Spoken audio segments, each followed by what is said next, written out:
My subject today is learning, and in that spirit, I want to spring on you all a pop quiz. Ready? When does learning begin? Now, as you ponder that question, maybe you're thinking about the first day of preschool or kindergarten, the first time that kids are in a classroom with a teacher. Or maybe you've called to mind the toddler phase when children are learning how to walk and talk and use a fork. Maybe you've encountered the 0 to 3 movement, which asserts that the most important years for learning are the earliest ones. And so your answer to my question would be, learning begins at birth. Well, today I want to present to you an idea that may be surprising, that may even seem implausible, but which is supported by the latest evidence from psychology and biology. And that is that some of the most important learning we ever do happens before we're born, while we're still in the womb. Now, I'm a science reporter. I write books and magazine articles, and I'm also a mother. And those two roles came together for me in a book that I wrote called Origens. Origens is a report from the front lines of an exciting new field called fetal origins. Fetal origins is a scientific discipline that emerged just about 2 decades ago.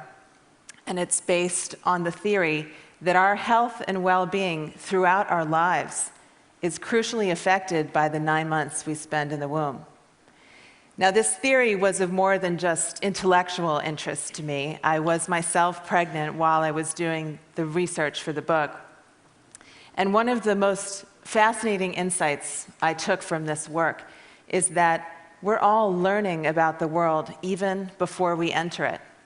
When we hold our babies for the first time, we might imagine that they're clean slates, unmarked by life, when in fact, they've already been shaped by us and by the particular world we live in. Today, I want to share with you some of the amazing things that scientists are discovering about what fetuses learn while they're still in their mother's bellies. First of all, they learn the sound of their mother's voices. Because sounds from the outside world have to travel through the mother's abdominal tissue and through the amniotic fluid that surrounds the fetus. The voices fetuses hear, starting around the 4th month of gestation, are muted and muffled. One researcher says that they probably sound a lot like the voice of Charlie Brown's teacher in the old Peanuts cartoon. But the pregnant woman's own voice reverberates through her body, reaching the fetus much more readily. And because the fetus is with her all the time, it hears her voice a lot. Once the baby's born, it recognizes her voice, and it prefers listening to her voice over anyone else's. How can we know this? Newborn babies can't do much, but one thing they're really good at is sucking. Researchers take advantage of this fact by rigging up 2 rubber nipples so that if a baby sucks on one, it hears a recording of its mother's voice on a pair of headphones, and if it sucks on the other nipple, it hears a recording of a female stranger's voice. Babies quickly show their preference by choosing the first one. Scientists also take advantage of the fact that babies will slow down their sucking when something interests them and resume their fast sucking when they get bored. This is how researchers discovered that after women repeatedly read aloud a section of Dr. Seuss's The Cat in the Hat while they were pregnant, their newborn babies recognized that passage when they heard it outside the womb. My favorite experiment of this kind is the one that showed that the babies of women who watched a certain soap opera every day during pregnancy recognized the theme song of that show once they were born. So fetuses are even learning about the particular language that's spoken in the world that they'll be born into. A study published last year found that from birth, from the moment of birth, babies cry in the accent of their mother's native language. French babies cries end on a rising note, while German babies end on a falling note, imitating the melodic contours of those languages. Now, why would this kind of fetal learning be useful? It may have evolved to aid the baby's survival. From the moment of birth, the baby responds most to the voice of the person who is most likely to care for it, its mother. It even makes its cries sound like the mother's language, which may further endear the baby to the mother, and which may give the baby a head start in the critical task of learning how to understand and speak its native language. But it's not just sounds that fetuses are learning about in utero, it's also tastes and smells. By 7 months of gestation, the fetus's taste buds are fully developed, and its olfactory receptors, which allow it to smell, are functioning. The flavors of the food a pregnant woman eats find their way into the amniotic fluid, which is continuously swallowed by the fetus. Babies seem to remember and prefer these tastes once they're out in the world.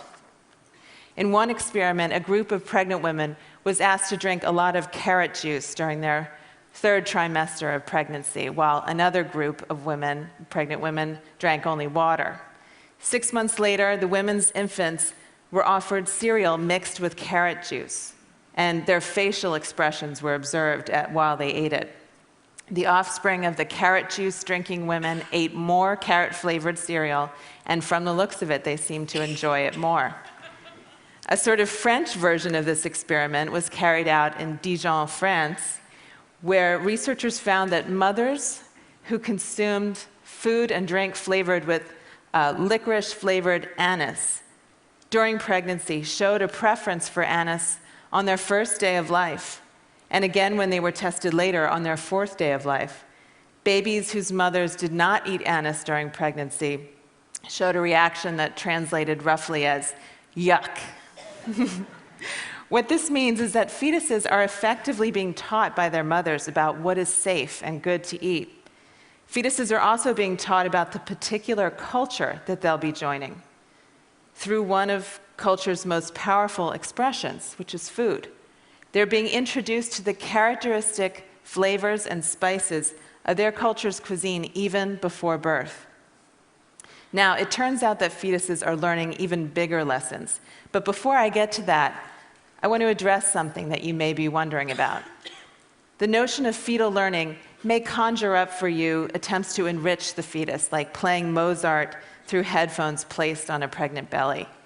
But actually, the 9-month-long process of molding and shaping that goes on in the womb is a lot more visceral and consequential than that.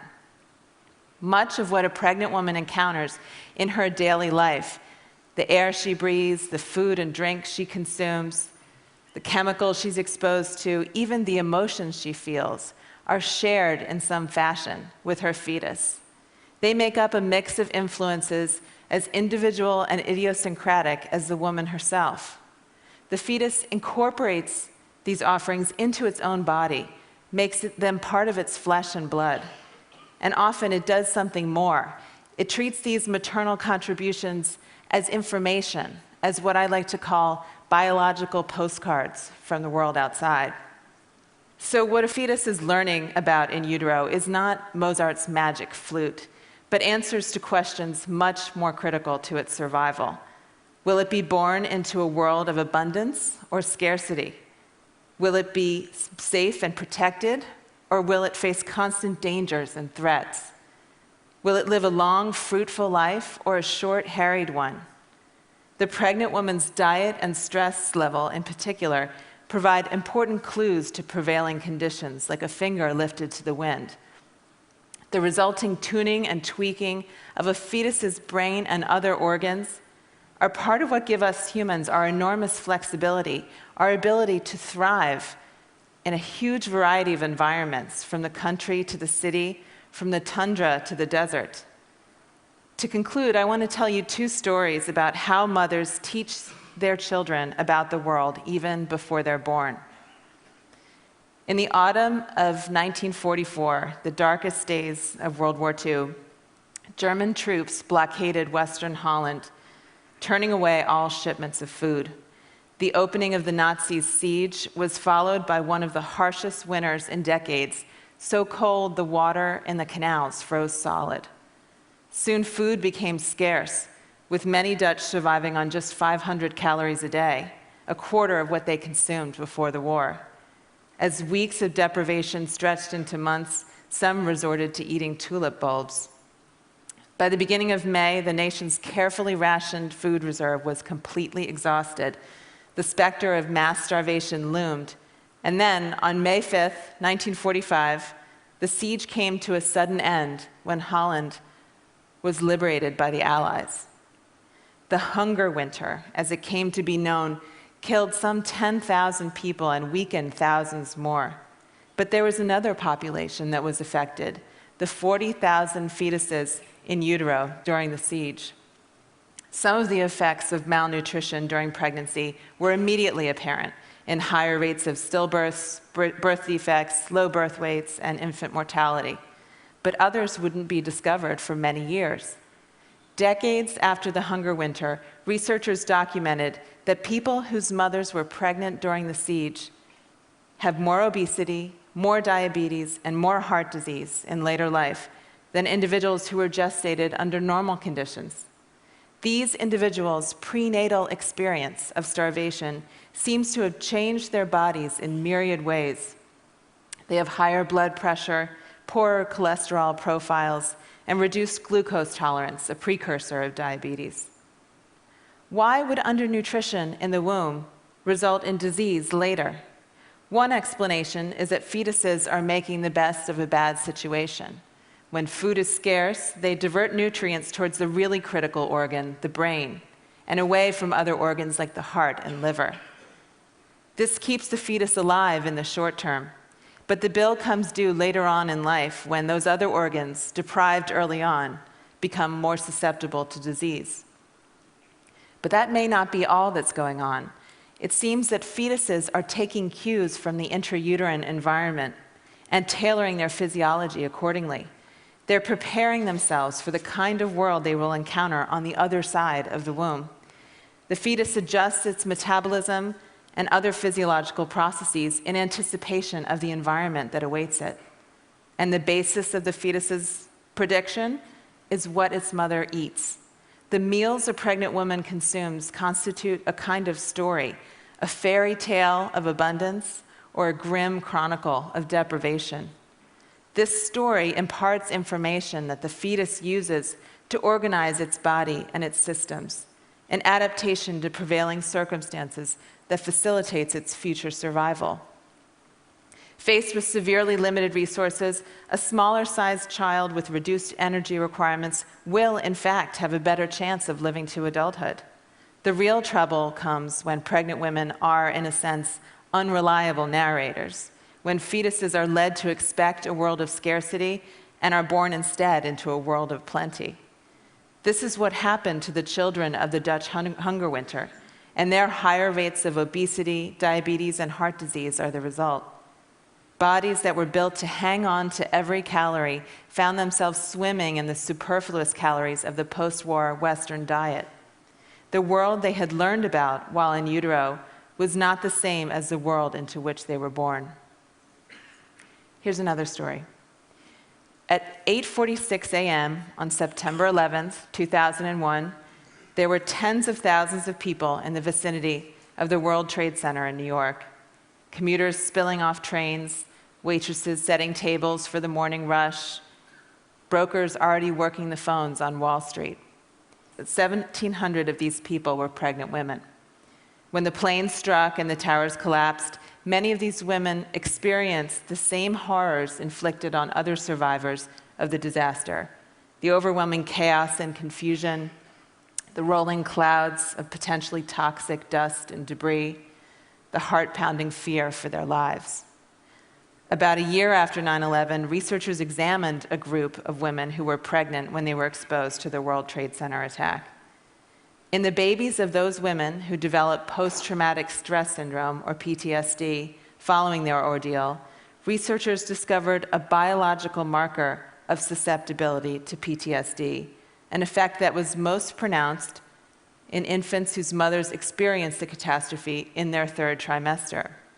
In other words, the mothers with post-traumatic stress syndrome had passed on a vulnerability to the condition to their children while they were still in utero. Now consider this. Post-traumatic stress syndrome appears to be a reaction to stress gone very wrong, causing its victims tremendous unnecessary suffering. But there's another way of thinking about PTSD. What looks like pathology to us may actually be a useful adaptation in some circumstances. In a particularly dangerous environment, the characteristic manifestations of PTSD, a hyper-awareness of one's surroundings, a quick trigger response to danger, could save someone's life. The notion that the prenatal transmission of PTSD risk is adaptive is still speculative, but I find it rather poignant. It would mean that even before birth, mothers are warning their children that it's a wild world out there, telling them, be careful. Let me be clear, fetal origins research is not about blaming women for what happens during pregnancy. It's about discovering how best to promote the health and well-being of the next generation. That important effort must include a focus on what fetuses learn during the 9 months they spend in the womb. Learning is one of life's most essential activities, and it begins much earlier than we ever imagined. Thank you.